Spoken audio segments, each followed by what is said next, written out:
Oke, saya sekarang sudah ada bersama dengan Mas Taufik Hidayat. Mas Taufik Hidayat ini adalah peneliti Ponpes Al Zaitun, betul ya Mas ya? Makasih banyak sudah meluangkan waktu untuk tim fakta, Mas Taufik. Ya. Kita ketahui ya, yang selama ini diperbincangkan, diperdebatkan, ramai gitu ya. Panji Gumilang akhirnya ditetapkan sebagai tersangka kemarin oleh pihak kepolisian gitu. Selama ini dari pihak Mas Taufik kan ramai begitu ya, menyoroti, kemudian juga protes atas segala semua yang kemudian ini diperbincangkan oleh masyarakat juga. Komentarnya sejauh ini seperti apa? Ya, yang pertama ya kita apresiasi ya Mabes Polri. Ini langkah berani ya. Kenapa saya bilang langkah berani? Karena yang dikenakan, ditersangkakan kepada Abdus Salam, kita harus sering menggunakan nama Abdus Salam. Karena itu nama aslinya. Kenapa saya bilang ini sebuah langkah berani? Ini kan ada hal yang masih misteris. Fatwa apa yang dikeluarkan oleh Majelis Ulama Indonesia? Itu yang belum di-share. Itu yang belum di-share.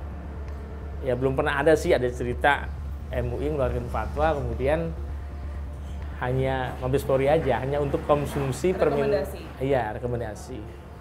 Karena MUI kan terikat dengan ini ya, dengan SOP-nya. Jadi adanya fatwa itu dalam rangka supaya masyarakat tahu, bukan kepolisian tahu, bukan. Masyarakat tahu. Mas Taufik menduganya ini kenapa MUI nggak mau semacam mendeklar hasil dari fatwa itu sendiri? Ya karena ini fatwa kan fatwa ini instan. Kalau saya anggap ini fatwa instan, karena hanya dibuat dalam kurun waktu kurang dari 2 bulan.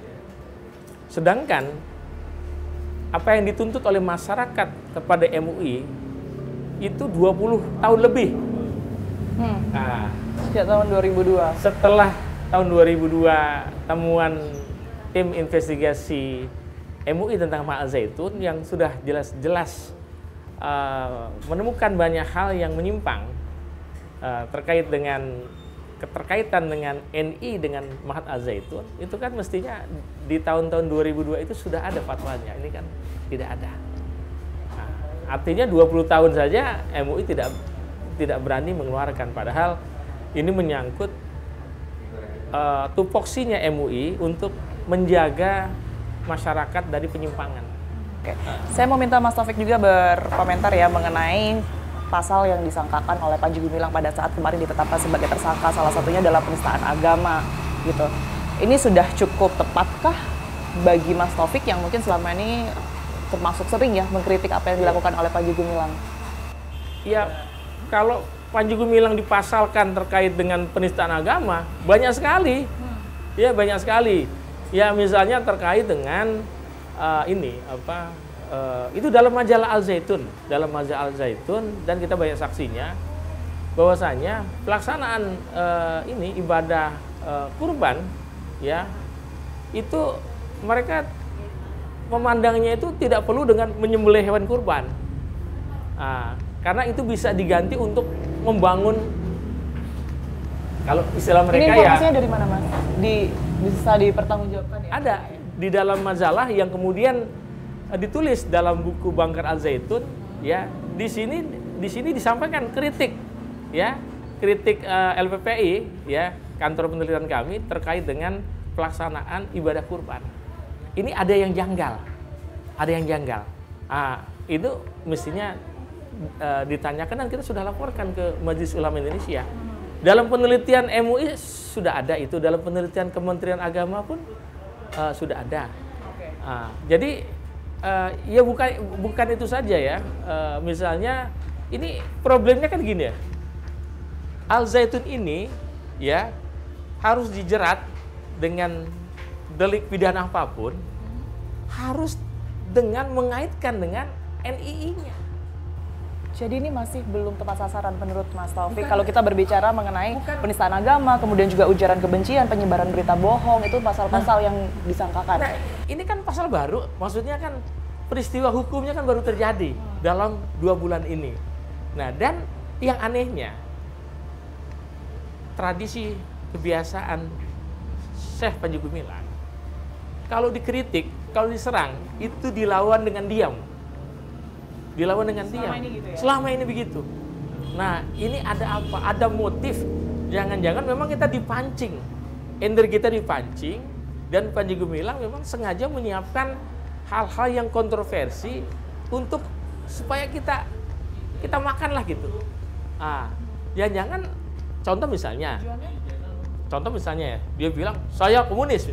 Padahal kan konteksnya bukan itu. Tapi mencontohkan. Iya, gitu ya? dia mencontohkan. Akhirnya kan beberapa pihak kan terjebak di situ.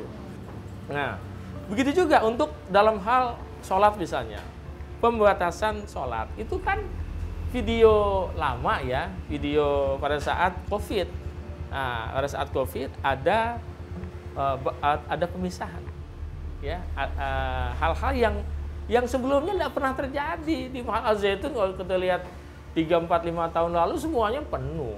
Karena penuh itu kan menunjukkan kebesaran. Oke, jadi apa yang harus diwaspadai oleh kita semua atau dari negara memang dengan ditetapkannya Panji Gumilang sebagai tersangka? Justru ancaman apa menurut Anda? Dengan ditetapkannya Panji Gumilang sebagai tersangka, paling tidak Panji Gumilang ini orang yang konsisten untuk tidak melakukan tindakan dalam artian tindakan kekerasan. Mengapa kok Mahat Al-Zaitun itu yang dituduh radikal, tetapi bisa berumur panjang? Karena tidak satu pun dari anggotanya melakukan tindak terorisme. Kalau Pak Mahfud MD bilang ini santrinya harus diselamatkan, oke. Mereka kita masukkan, kita kategorikan sebagai korban. Harus ada upaya-upaya baik dari kepolisian negara maupun Kementerian Agama dan MUI untuk sudah mulai menghitung angka-angka korban. Mereka harus dirangkul, mereka harus diselamatkan. Itu yang masih menjadi PR kita iya, ya, Mas Taufik dan juga para penegak hukum dan pemerintah. Kalau cara pandang negara masih menganggap mereka anak bangsa yang harus diselamatkan, lakukan rehabilitasi. Kalau Panji Gumilang sih soal mudah lah, kalau hari ini mau ditahan, tapi kan persoalannya apa? Selesai sampai di situ. Menurut saya tidak. Masih ada PR setelah itu ya? Masih ada PR panjang. Oke, artinya sinergitas dibutuhkan di sini, begitu ya, betul. Mas Taufik ya? Baik, terima kasih banyak Mas Taufik atas waktu dan juga pandangannya yang sudah diberikan. Tentunya kita harapkan sama-sama yang terbaik dan proses berjalan dengan lancar semuanya. Insya Allah, insya Allah. Kita temukan fakta selanjutnya, Pak Pemirsa.